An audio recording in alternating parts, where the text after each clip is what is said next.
Pierre au bar, Catherine au plateau, Béatrice en régie et Dominique l'accompagne.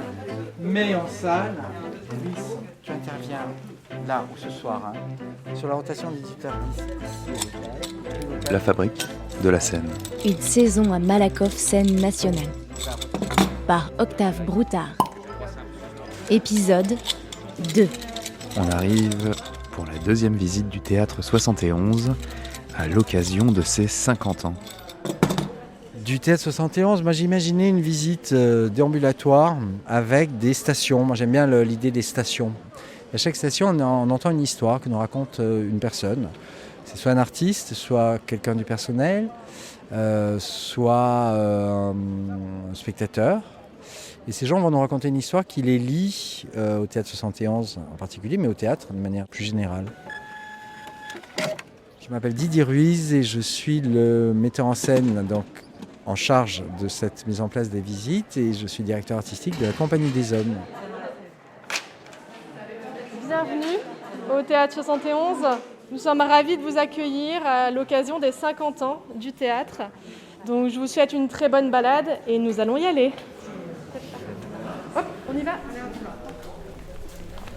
On arrive près du bar du théâtre où je vois une ombre derrière le comptoir. Il y a quelqu'un qui nous y attend. Donc j'avais 18 ans, je faisais des études de lettres. Élise Châteauret, autrice et metteur en scène. J'avais un prof de français que je trouvais vraiment incroyable. Et il nous dit, pour ceux qui aiment le théâtre, il y a vraiment une pièce à voir en ce moment à Paris. C'est pour moi la plus belle pièce qui ait jamais été montée quasiment dans le siècle. Et le metteur en scène qui le met en scène, c'est vraiment le plus grand metteur en scène du siècle. Alors là, évidemment, quand même, ça nous secoue, surtout moi, qui veux en faire mon métier. Et donc, on fait une sortie scolaire, donc on y va avec l'ensemble de ma promo. On arrive dans la salle, il fait très sombre, c'est très obscur. Au bout de 2 heures, c'est l'entracte, c'est l'hémorragie, quasiment toute ma promo se casse. Et donc, je reste seule avec 2 autres camarades, et ça dure encore 2 heures. Je me dis, il faut absolument que je vois quand même la deuxième partie, parce que ce prof de français que j'adore, s'il dit que c'est génial, je vais comprendre, je vais finir par comprendre, puis peut-être que la deuxième partie va éclairer la première. Mais pas du tout, cette deuxième partie continue exactement sur le même mode, il fait très sombre. Et je sors de la salle complètement perdue. Et je marche comme ça jusqu'au métro, dans la nuit. Et dans le métro, il se passe un truc assez bizarre, c'est que j'ai l'impression d'avoir une perception de la réalité complètement transformée, un peu comme si j'étais sous drogue.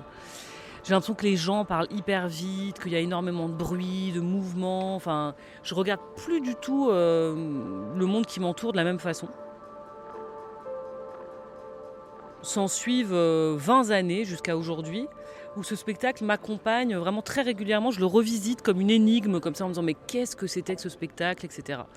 Et ce spectacle, c'était Des couteaux dans les poules, mis en scène par Claude Régis. Et aujourd'hui, quand j'y pense, je me rends compte que ce spectacle m'a laissé infiniment plus de traces que tout un tas de spectacles qui m'ont procuré un plaisir immédiat en les regardant. Et que finalement, si je dois résumer ce spectacle, et ça pourrait aussi être une définition du théâtre, c'est-à-dire que pour moi, ce spectacle, c'est une expérience radicale de l'autre. Il y a un être humain sur cette terre qui a pourtant 2 bras et 2 jambes comme moi, qui voit le monde à un endroit aussi radicalement différent du mien. Et pourtant, c'est un frère humain. Et voilà. Et ça pourrait être ma définition du théâtre, ça.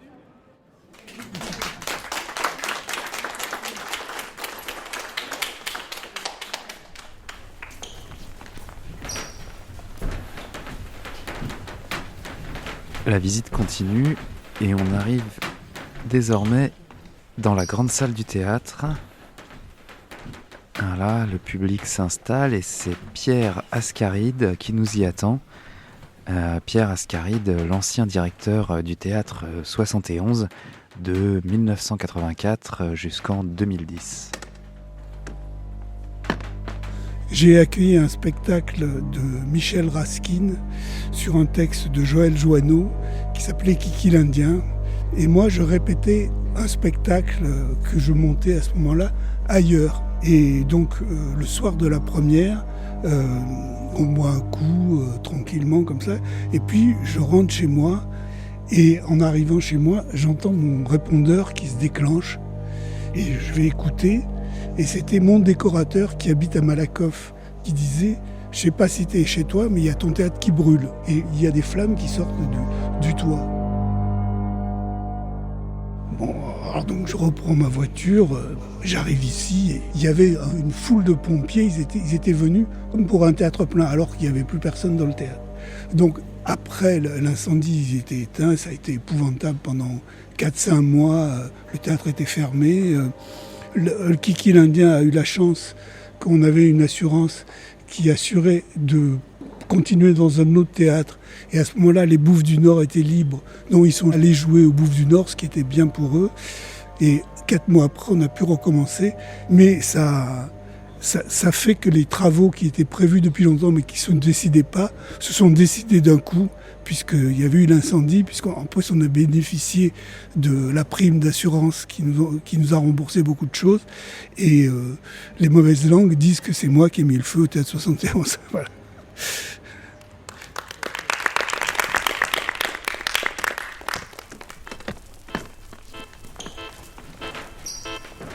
Un cheminement. Du vestiaire au local technique. Avec, dans chaque lieu, une voix. Une personne qui nous raconte son émotion au théâtre. Une mosaïque de voix, une mosaïque de sensations, d'illusions et de passion. Une traversée théâtralisée pour nous transporter vers les 50 prochaines années. La visite continue en direction de l'atelier du théâtre qui fait aussi cuisine pour la technique. J'aimerais vous parler de la cuisine des jeunes spectateurs. Mai Boida, réalisatrice, autrice et metteur en scène. Et j'ai une histoire particulière autour de Barbe Bleue et sur laquelle on avait travaillé pendant une année avec des jeunes qui avaient une dizaine d'années. Donc on accompagne ces jeunes voir le spectacle de Barbe Bleue de Rabeux et le spectacle commence. Le spectacle était dans une atmosphère très sombre comme ça et les jeunes étaient très heureux d'être là et reconnaissaient, je sentais bien, des choses sur lesquelles on avait travaillé. Mais qu'est-ce qui se passe ? Pendant ce spectacle, l'histoire se déroule et à la fin, l'auteur Rabeux décide que la femme pardonne à Barbe Bleue. Et là, devant toute cette jeunesse regardant Barbe Bleue, s'échange un baiser entre Barbe Bleue et sa femme. Eh bien, il y a eu des cris, il y a eu des évanouissements, il y a une petite fille qu'il a fallu sortir en catastrophe parce que c'était insupportable. Et c'était très intéressant. Moi, j'étais furieuse contre Rabeux. Mais ce qui était génial, c'est qu'ensuite, on en a beaucoup parlé.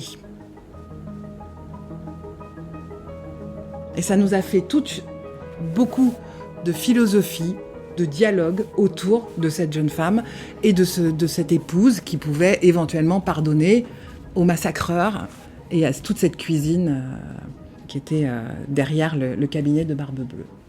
Voilà, c'est un de mes grands souvenirs avec cette jeunesse, d'être dans à la fois la cuisine de la création et la rencontre avec une œuvre d'art. Voilà.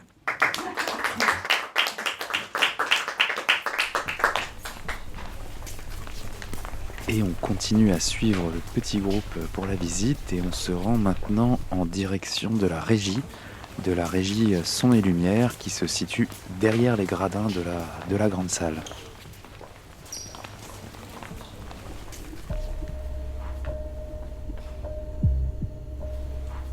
Alors le théâtre que vous voyez aujourd'hui, c'était pas tout à fait le théâtre que l'on a inauguré en avril 1971. Dominique Cordès, ancienne adjointe à la culture à la mairie de Malakoff. À cette époque-là, le théâtre, il était composé de gradins, qui étaient des gradins qu'on pouvait bouger, qu'on pouvait descendre, qu'on pouvait monter, et qui permettaient d'adapter la salle en fonction de la mise en scène souhaitée par le réalisateur.